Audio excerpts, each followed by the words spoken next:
안녕하십니까. 두 번째 시간입니다. 알레치더 맥거레스의 책 우주, 하나님 지으신 모든 세계입니다. 14쪽입니다. 책 제목을 얘기할 때 앞으로는 풀네임으로 하지 않고 앞단어만 따겠습니다. 우주 이렇게 하겠습니다.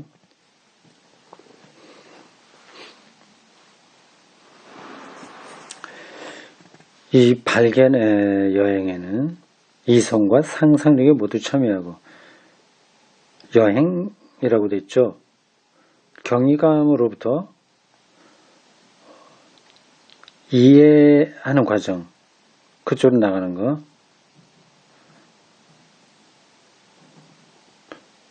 일종의 여행이죠. 경이감, 세계, 우주, 경외감으로부터 그걸 이해해야 되잖아요. 그 경이감 혹은 경외감으로만 머물 수 없잖아요. 그래서 맥거레스는 제가 20대 중후반에 경험한 이란에서의 밤하늘 경험을 얘기하는데 어디 그것만이겠습니까? 저 우리 앞에 놓여있는 모든 선물들은 다 그런 경이롭습니다. 그러나 앞으로 기회가 될 때 조금 종종 얘기할 겁니다. 이 발견의 여행에는 이성과 상상력이 모두 참여하고, 이성, 앞뒤가 맞떨어지게 생각하는 방식을 통해서 어떤 대상을 알아가는 거죠. 그러려면 이성이 필요하죠. 이성, 상상력이 모두 참여하고, 이성으로만 아니고 상상력, 이미 어떤 걸 내다볼 수 있는 그 능력을 상상력이라고 합니다. 그 모두 참여하고, 여행에는 이성과 상상력이 모두 참여하고, 그로 인해 새로운 장소에 이르는 것이 아니라, 공중으로 얻어 올라가는 게 아니라 사물을 바라보는 새로운 방식에 이르게 된다.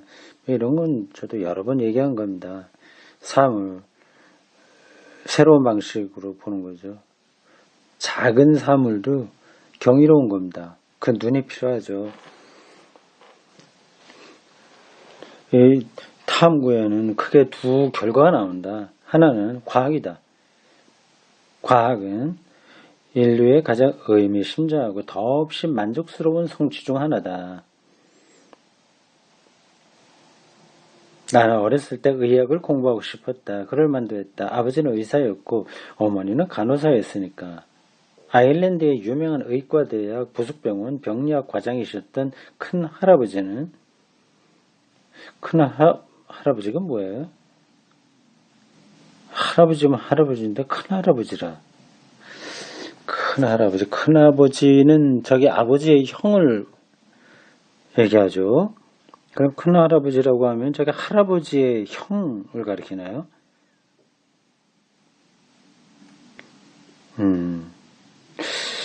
그거 아닐 수도 있고 그럴 수도 있을 것 같습니다. 나 할아버지의 형이라고 하면 되는데, 아니면 번역이 잘못된 건가? 보통 할아버지를 그로스파터라고 하잖아요. 그로스파터. 그로스라고 하는 말이 들어가서 그냥 큰할아버지라고 그랬나? 뭐 그냥 이건 중요하지 않으니까 지나가요. 나의 장래 계획을 아시고 내게 오래된 현미경을 주셨다. 할아버지 같아요. 할아버지가 손자에게 현미경을 주신 거죠. 그것은 신세계로 가는 문이었다. 현미경으로 통해서 그 미시의 세계에 눈을 뜬 거죠. 나는 연못에서 발견한 작은 식물들과 세포들을 현미경 렌즈로 행복하게 연구하다가 자연을 사랑하게 되었고, 그 마음은 지금까지도 내게 남아있다. 그 경험을 통해 내가 자연을 알고 이해하고 싶어한다는 확신도 갖게 되었다. 나는 의사가 아니라 과학자가 되기로 했다.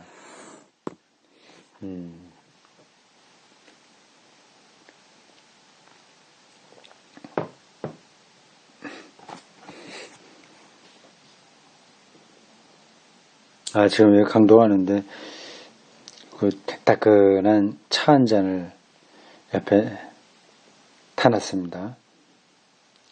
향기가 은은한 거네요. 어렸을 때 이런 경험들이 참 필요합니다. 교사들의 역할이 크죠. 아이들로 하여금 그 사물과 세계와 인간과 모든 것에 대한 궁금증을 열어주는 것. 그게 이제 교육의 목표입니다. 수학 같은 것도 사실은 그렇습니다. 뭐 구구단을 외운다거나 뭐 몇 가지 공식들 잘 알아서 문제 풀이하는 거, 그거는 이렇게 중요하지 않습니다. 중요하지 않은 건 아닌데 본질은 아닙니다. 수의 개념, 그게 정말 신비롭다. 수가 숫자라고 하는 게 신비롭다. 인류가 십진법을 지금 사용하고 있잖아요. 이게 당연한 게 아닙니다. 뭐 삼진법이었을 수도 있고 뭐 이십진법도 가능했었는데 십진법을 하게 됐단 말이에요. 1부터 10까지. 또 0이라고 하는 숫자도 발견했고, 뭐 그런 것들이 신비하게 느껴지도록 선생이 아이들에게 교육을 해야죠. 목사도 사실은 그러한 역할이라고 봅니다. 성경을 새로운 눈으로 볼 수 있게 눈을 뜨게 해주는 것, 그게 목사가 하는 가장 중요한 일이 아니겠습니까? 근데 참 아쉬워요. 초등학교 선생님들이 아이들에게 수학을 가르친다고 하면서 맨날 구구단만 외우게 하면 좀 웃기는 거죠. 구구단을 외우는데 뭐 2단부터 차례대로 하는 방법도 있고 9단부터 내려가기도 하고 뭐 5단을 외운다고 하더라도 그거 자체로 거꾸로 하기도 하고 뭐 이렇게 저렇게 기술적으로 그거 잘하게 하는 것으로 만족하는 선생이라고 한다면 그렇죠. 문제가 있죠.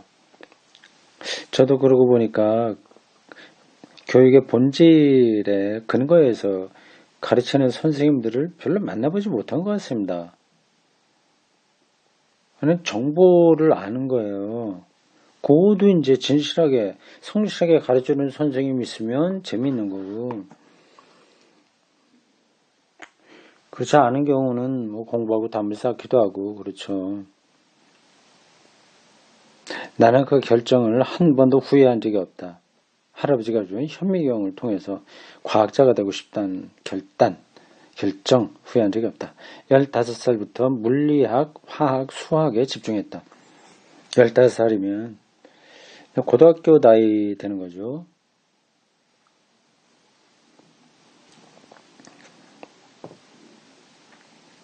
장학금을 받고 옥스퍼드 대학교에서 화학을 공부하게 되었는데 거기서 양자론을 전공했다.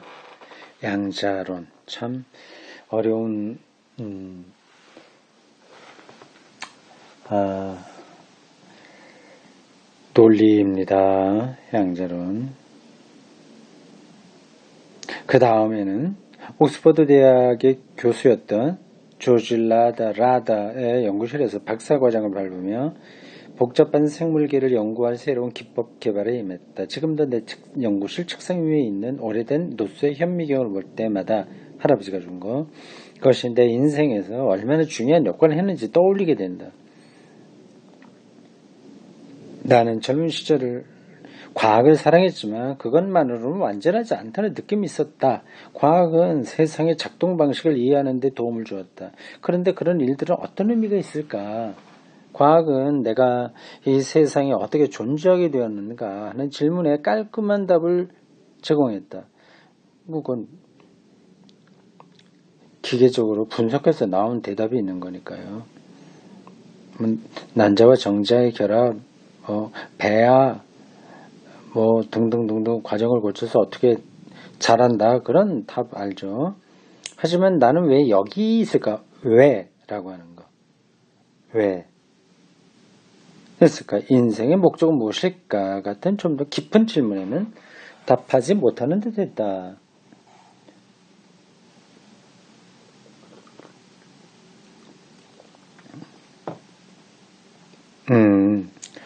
무슨 말인지 전달이 됐을 겁니다. 과학으로 이 세계 비밀이 다 밝혀지지 않는다는 겁니다. 과학을 깊이 알면 알수록 알아야 될 게 더 많아지는 거예요. 잘 모를 때는 조금 알고도 많이 하는 것 같이 생각되죠. 이 세계가 그렇지 않습니다.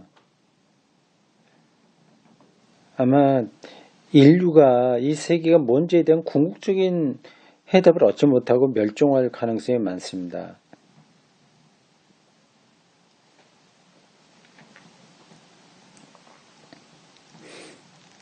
과학은 질문을 제기하는 데는 뛰어나다. 그 중에는 즉시 대답할 수 있는 질문들도 있고 기술 발전을 통해 미래의 답이 나올 질문들도 있다. 그러나 과학이 대답할 수 있는 역량을 넘어서는 질문들도 있을 것이다. 좀 가장 물리학의 마지막 대목이라고 한다면 빅뱅 아니겠어요? 빅뱅 그 이전은 뭐였냐 하는 것을 인간이 과학의 방식으로 발견할 수 있을까요? 내가 존경하는 과학자 피터 메더워는 그런 질문을 가리켜 과학이 대답할 수 없고 앞으로 과학이 아무리 발전해도 대답할 힘을 갖지 못할 질문들이라고 말했다.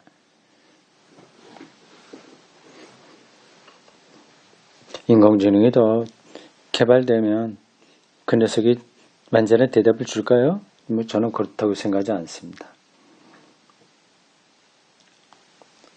메더워가 염두에 둔 이것을 철학자 칼 포퍼는 그 유명한 칼 포퍼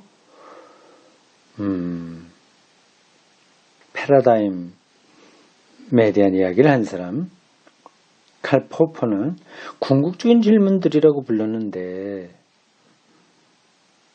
인생의 의미 같은 문제가 그것이다. 그러면 그런 질문들을 인정하고 다루는 것이 과학을 버린다는 뜻일까? 그렇지는 않다. 그것은 과학의 한계를 존중하고 과학이 과학 이외의 다른 것이 되도록 강요하지 않는다는 뜻일 뿐이다.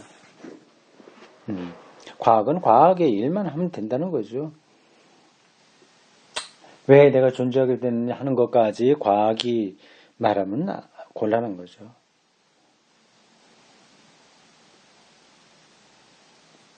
그 다음 단락에 제목이 이렇습니다. 큰 질문들을 피할 수 없는 이유. 궁극적인 질문이겠죠. 큰 질문. 거시 질문이에요. 스페인의 철학자 오세 오르테가 이 가세트, 이름이 이상하죠. 오르테가 이렇게 부르기도 하고 가세트라고도 부르는 것 같은데 이 사람은 여기서 문제의 본질을 짚어냈다. 과학자들은 결국 인간이라고 하는 것이다. 인간. 어느 범주 안에 들어있는 거죠. 신은 아니죠. 우리가 인간으로서 온전하게 살아가기 위해서는 과학이 내놓는 실제에 대한 부분적인 설명만으로는 부족하다. 실제, 리얼리티입니다. 제가 다른 강독에서도 여러 번 얘기했던 단어예요. 실제, 리얼리티. 리얼리티를 우리말로 번역하기가 간단하지가 않습니다. 현실성, 실제, 실질, 등 여러 가지로 번역이 가능해요. 독일어로는 더 변증법적인 의미가 포함됩니다. Wirklichkeit예요.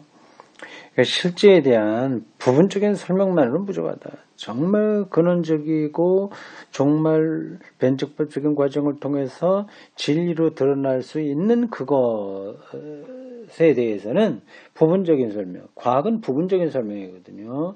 그것만은 부족하다. 우리는 큰 그림, 우주에 대한 통합적 생각이 필요하다. 젊은 시절에 나는 이해와 의미, 이해는 과학이 하는 거고요. 의미는 종교나 철학이 하는 겁니다. 한데 묶어낼 풍성한 실제관, 실제관, 리얼리티의 관점이라는 거예요. 뭐가 리얼리티냐는 것을 말하는 게 실제관입니다. 더 큰 이야기가 필요함을 인식했다. 하지만 찾지 못했다. 그러자 나는 잘 포착되지 않는 것을 환상에 불과한 것을 치부했다. 그건 뭐 해봐야 잘 안 된다. 그 얘기죠. 이거 제 앉아있는 의자가 조금 움직이면 소리가 삑삑하고 납니다. 기름을 쳐야 되겠어요. 이게 회전 의자인데 보통 이제 서재 책상 앞에 놓는 의자들입니다. 등받이도 있고요. 오래돼서 그런지 소리가 나네요.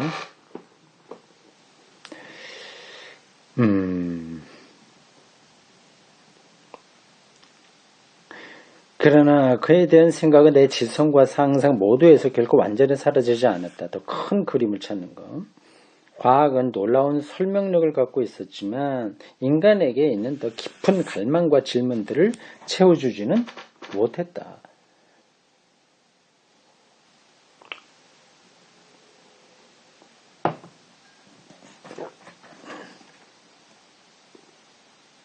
오르테가에 따르면 모든 인생 철학, 정말 중요한 질문들에 대한 모든 사고방식은 결국 과학을 넘어설 수밖에 없다. 과학에 무슨 문제가 있어서가 아니라 과학의 지적 장점은 그만한 대가를 지불하고 얻은 것이기 때문이다. 대가를 지불한다. 그 아닌 부분에 대해서 과학이 할 수 없는 부분에 대해서까지 왈가왈부하려는 것에 대한 대가일까요? 뭘까? 과학이 뛰어난 성과를 내는 비결은 특정한 부분에 초점을 맞추는 방법론 때문이다. 그 부분만 하기 때문에 다른 부분에 대해서는 잘 안 되는 거죠. 그거 갖고는. 인용한 부분입니다. 각주 6번이에요. 과학적 진리의 특징은 그 정확성과 예측의 확실성에 있다. 그러나 과학의 이런 감탄스러운 특성은 궁극적이고 결정적인 질문들은 건드리지 않고 부차적인 관심사의 수준에 머물게 하는 대가를 치르고 얻은 것이다. 그 얘기네요. 뭐 할 수가 없는 거죠. 궁극적이고 결정적인 것들을 어떻게 건드릴 수 있겠습니까?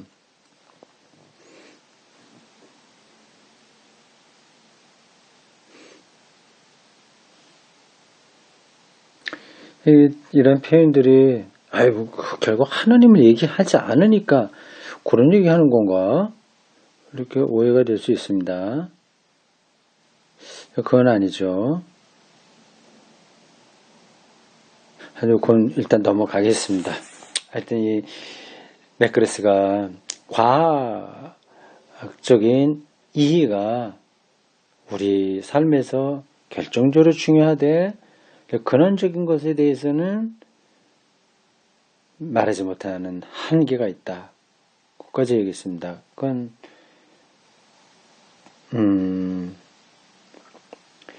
우리가 인정할 수 있죠. 그쪽 아주 실증적인 과학만 얘기하는 사람들은 또 반론을 펼 겁니다. 뭐 그렇게 고상하고 거대한 궁극적인 질문, 관심 그게 뭐 필요해. 그냥 여기 과학적으로 증명된 것만 갖고 이야기하면 되지. 그렇게 말할 겁니다. 그것으로 만족하는 사람은 그렇게 하면 돼요. 맥그레스는 그렇지 못하다는 겁니다. 그래서 터무니없이 맥그레스가 주장하는 건 아닙니다.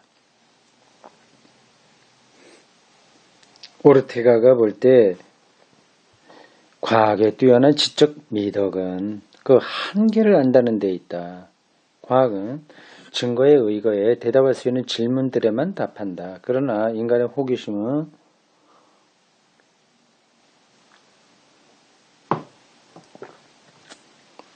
그보다 더 나가고 싶어 한다.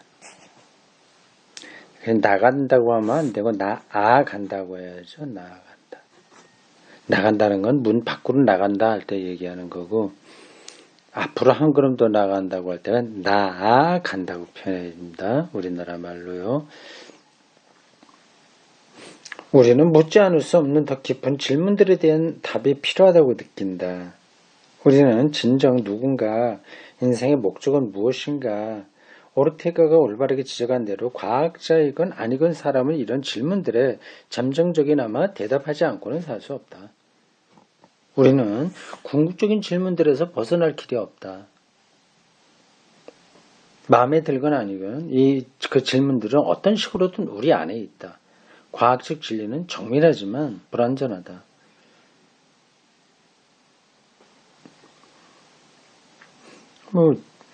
오르테가의 말을 인용한 건데 동의합니다.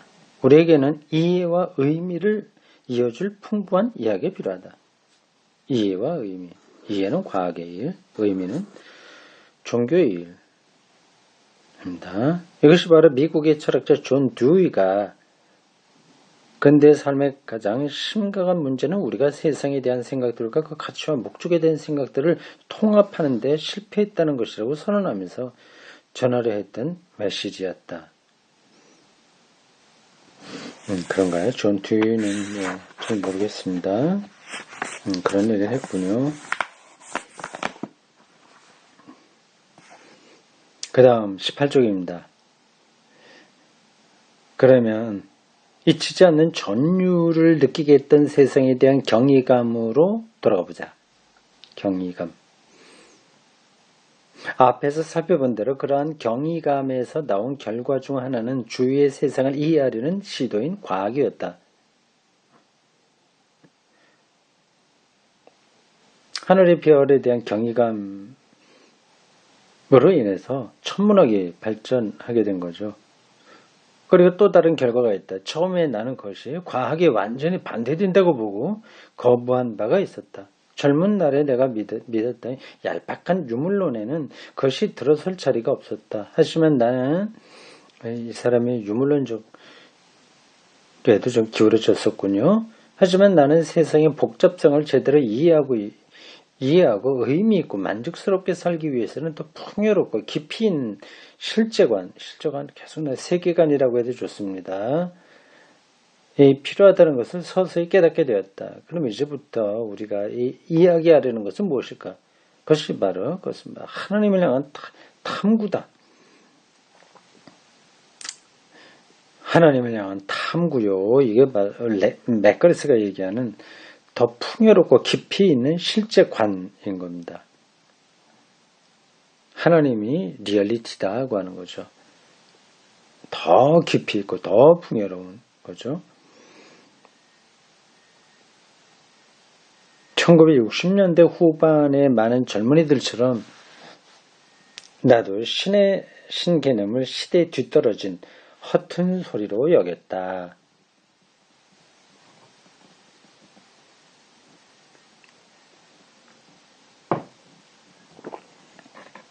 1960년대에는 지적 문화적 변화의 시기였다. 학생운동이 대단했죠. 유럽에서요. 우리나라에서도 4.19가 있었고 과거의 낡은 확실성은 혁명에 대한 자신만만한 기대 앞에서 허물어지는 듯 보였고 혁명은 신에 대한 믿음 같은 시대에 뒤떨어진 허튼 소리들을 쓸어버릴 것 같았다. 나는 무엇을 하는 것인지 제대로 깨닫지도 못한 채 과학적 방법론에 일관되게 적용할 때 불가피한 결과로 보였던 세계관을 받아들였다. 과학이 입증할 수 있는 것만 믿을 생각이었다. 이게 불가지론입니다. 똑똑하다고 생각하는 사람들이 이런 데 떨어져 있는 거죠. 뭐 어쩔 수 없긴 합니다. 그걸로 세상을 보는 거니까요.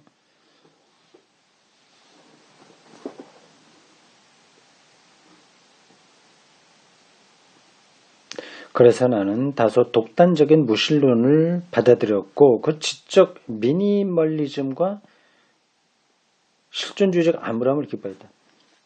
그 지적 미니멀리즘이라 그 독단적인 무신론을 그렇게 표현하고 있어요. 지적인 미니멀리즘은 미니 작다, 미니멀하다, 맥시멀하고 반대 뜻이죠.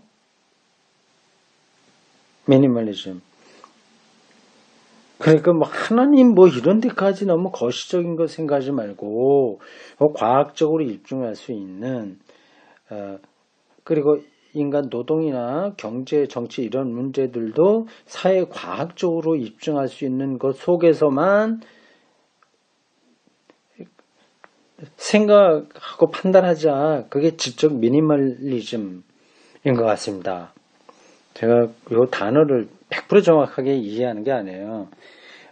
다른 데서도 한번 읽긴 했겠지만 오늘 좀 낯설게 들리는 단어입니다. 그러나 의미는 문맥상으로 볼 때 그런 게 아닐까 싶어요. 실존주의자가 하면 실존주의로 현재 여기서 내가 실질적으로 경험해야 될 삶의 깊이들이니까 그것도 하나님이 들어설 여백은 부족하죠. 실존주의가 무조건 하나님을 배격한다는 게 아니라 그게 모든 것이니까 불안하고 고독하고 그리고 죽고 뭐 등등 두루두루 그 아주 실증적인 인간 삶의 그 내용들 그런 것들이니까 그게 뭐 하나님의 관련성 뭐가 필요하냐 이렇게 생각할 수 있는 거죠. 인생이 무의미한 것이 된다 한들 어떠랴. 무신론의 냉혹한 과학적 진리를 받아들이는 것은 무신론의 과학적 그렇습니다. 하나님이 개입할 여유가 없으니까 과학적인 진리라고 할 수 있는 겁니다. 이것은 나의 지적 용기를 보여주는 행위 같았다. 종교는 아무 것이나 전 믿던 과거의 쓸모없는 유물뿐이며 거짓 망상에 불과한 그 의미는 간단히 폐기될 터였다.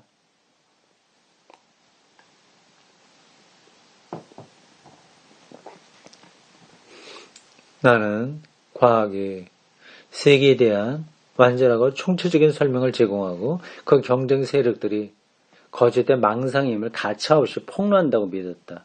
과학은 신의 부재를 입증했고 모든 정직한 과학자는 무신론자였다. 과학은 선하고 종교는 악했다. 젊은 시절에 세계관을 말하는 중입니다.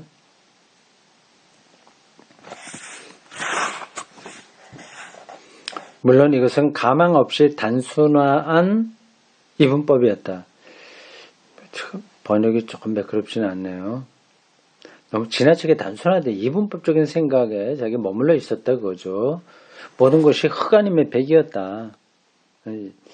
적절히 인정해야 할 다양한 색조의 회색이 있음을 알지 못했다. 그러나 이 단순화된 시각이 당시 내게는 잘 맞았다. 현대 한국의 지성인들, 전문의들도 비슷하겠죠. 무슨 일이 벌어지고 있는지는 모른 채 나는 내 집단, 외의 집단의 양분적 사고에 빠졌는데 내 집단, 내 편과 네 편, 뭐 이렇게 구분하는 거죠. 철저하게 과학적으로 불가지론적인 생각으로 살아가는 그러한 내 안에 자기들과 그렇지 못한 사람들을 나누는 이분법적, 양분법적 사고에 빠졌다. 이런 사고방식은 적들을 조롱하고 비난하고 악마의 양 제시함으로써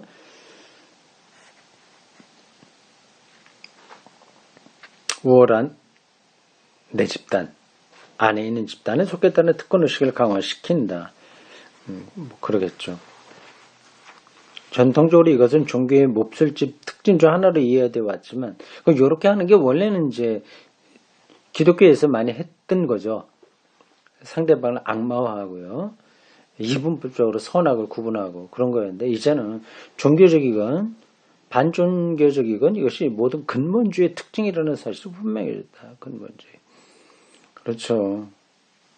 지금 뭐 우리나라에 나타나는 그 뭐 보수 우익이라고 하나 그런 사람들의 태도가 그렇습니다. 근본주의인 거죠. 그래서 너와 네 편과 내 편을 완전히 갈라놓으니까 대화가 안 됩니다. 종교는 지적으로 틀렸고 도덕적으로 악했다. 자기들은 지적이고 도덕적으로도 휴머니즘에 입각하니까 옳다고 얘기했죠. 종교는 도저히 받아들일 수 없는 게 돼버립니다. 그래서 그것은 건드리지 말고 종교는 건드리지 말고 피하는 것이 상책인 오염물질이었다. 도덕을 그렇게 종교, 그들에게 종교는 기독교니까요. 이렇게 생각했습니다. 오염물질이었다. 그렇게 보일 만한 구석이 당시 유럽 기독교에 있었고 또 한국 교회는 좀 더 심합니다. 오늘 여기까지입니다.